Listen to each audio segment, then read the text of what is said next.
बिस्मिल्लाहिर्रहमानिर्रहीम। अस्सलाम वालेकुम स्टूडेंट्स, आप सब कैसे हैं? मैं उम्मीद करती हूँ आप सब ठीक होंगे। अच्छा, हम लोगों ने 9th का चैप्टर स्टार्ट करना है 6 वाला। इसके सबसे पहले हम बेसिक फार्मूलाज कर लेते हैं, क्योंकि बच्चे जब आप बेसिक फार्मूलाज समझ लेते हैं तो उसके बाद आपको चैप्टर समझने में आसानी होती है। उसके जो न्यूमेरिकल्स होते हैं, जो कि एग्जांपल्स होती हैं, और जो न्यूमेरिकल एंड पे एक्सरसाइज में दी होते हैं, वो सब समझने में आसानी होती है अगर आप कुछ बेसिक फार्मूलाज को अंडरस्टैंड कर लें। ठीक है, सबसे पहले इसमें बेसिक फार्मूला जो दिया वो परसेंटेज या कंसंट्रेशन है। कंसंट्रेशन का मतलब ये होता है बच्चे कि सल्यूट हमारा सॉल्वेंट में क्या है, डिज़ोल्व हुआ है। या तो सल्यूट को आप सॉल्वेंट में डिज़ोल्व कर सकते हैं, या फिर सल्यूट को किस में डिज़ोल्व कर सकते हैं, ऑलरेडी बने हुए सोल्यूशन में। तो लेकिन हम लोग इसका फार्मूला क्या होता है कि आप मैस ऑफ सल्यूट लें, नीचे क्या लें, मैस ऑफ सोल्यूशन इनटू क्या करें 100। ये इसका फार्मूला है। अगर कोई भी आपसे कहता है कि आपने किसी सोल्यूशन की क्या निकाली है, कॉन्सनट्रेशन निकालनी है, तो ये कॉन्सनट्रेशन निकालने का फार्मूला है। दूसरे नंबर पे ये कि मैंने यहाँ पे क्या लिया हुआ है, मैस लिया हुआ है। बाद दफ़ा ऐसा होता है कि यहाँ पे उन्होंने सल्यूट का क्या दिया हुआ, वॉल्यूम दिया हुआ, तो वो CM³ में ले लेते हैं, और नीचे क्या दिया होता है, वॉल्यूम ऑफ सोल्यूशन, वो भी CM³ में होता है। तो फिर इस हिसाब से इनका यूनिट चेंज हो जाते हैं, उसी हिसाब से हम इसकी वैल्यूज़ लगा लेते हैं। लेकिन बेसिक फार्मूला हमारे पास यही है कि आपने ऊपर सल्यूट रखना होता है, नीचे सोल्यूशन, और इंटू क्या करना होता है 100 के। तो ये इससे रिलेटेड हम आगे न्यूमेरिकल भी करेंगे तो आपको मज़ीद अच्छा समझ आएगा। बस ये याद रखना है, mass of solute over mass of solution into 100।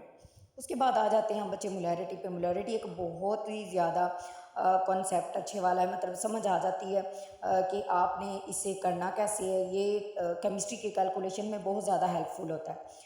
तो अभी तो आपकी 9th क्लास है ना, तो आपको इतना ज़्यादा इससे कंसर्न नहीं होगा, लेकिन फिर भी इससे कुछ रिलेटेड हमने एग्जांपल्स करनी है, इससे रिलेटेड हमने न्यूमेरिकल करनी है, इसलिए आपको इसकी ज़रूरत है। मोलैरिटी होता क्या, मोलैरिटी को कैपिटल M से रिप्रेजेंट करते हैं। यहाँ पे मैंने इसका सिर्फ फार्मूला लिखा है, number of moles of solute dissolve in solution taking in DM³ अगर आप नंबर ऑफ मोल्स लेते हैं किसके, सल्यूट के, और नीचे हम क्या लेते हैं, वॉल्यूम ऑफ सोल्यूशन, और वो बच्चे किस में होना चाहिए, DM³ में।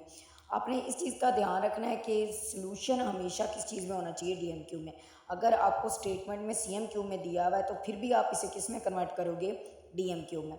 अब number of moles of solute divided by volume of solution, ये इन DM³, ये इसका जनरल फार्मूला। अगर हम इसे ओपन करें तो हमें पता है बच्चे मोल्स किसके बराबर होते हैं। हम लोगों ने पीछे चैप्टर में भी पढ़ा था, मोल्स क्या होते हैं, मैस ओवर मोलर मैस। ये हमारे पास किसका फार्मूला है, मोल्स का। अब यहाँ पे बात किसकी हो रही है, सल्यूट की, तो इसका मतलब है कि यहाँ पे हम किसको, इसे किस लिहाज से करेंगे, mass of solute divided by molar mass of solute, और ये ऑलरेडी डिवाइड में, वॉल्यूम ऑफ सोल्यूशन वो डिवाइड में ही रहेगा। अब हम नीचे आ जाते हैं, नेक्स्ट इसे क्या करेंगे, मैस ऑफ सल्यूट हमें पता ऊपर की तरफ है, मोलर मैस क्या हो रहा है, नीचे की तरफ डिवाइड।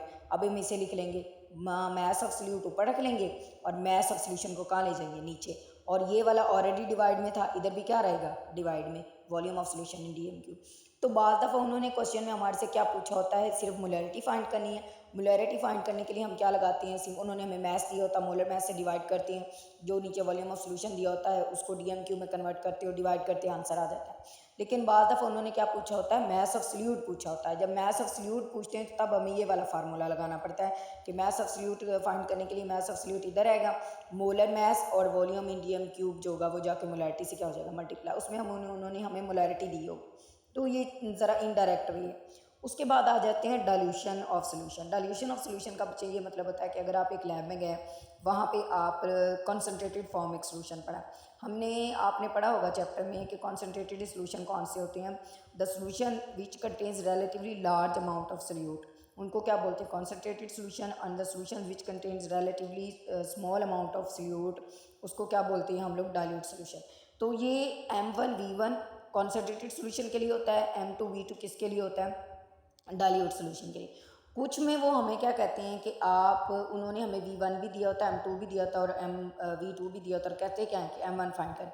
अब M1 हम यहाँ से कैसे फाइंड करेंगे, M1 इधर आएगा, V1 इधर मल्टीप्लाई इधर जाकर डिवाइड हो जाएगा, M2V2 ओवर V1, एक ये तरीका हो सकता है। दूसरा क्या हो सकता है, वो कहें कि आप V2 फाइंड करें, V2 फाइंड करें, और हमें ये तीनों चीज़ें दी हों, V2 इधर आएगा और M1 V1 ओवर M2, ये हमारा किसका हो जाएगा, V2 का हो जाएगा। तो तो इस तरीके से आप आराम से क्वेश्चन कर सकते हैं। बस आपको ये पता होना चाहिए कि इसके बेसिक फार्मूलाज क्या हैं। आप लोगों ने 9th के इस चैप्टर का जो 6 है सॉल्यूशंस वाला, इसके जब भी न्यूमेरिकल पोर्शन करना सबसे पहले उसके बेसिक फार्मूलाज को ध्यान में रखना, उसके बाद आप आराम से आगे कर सकते हैं।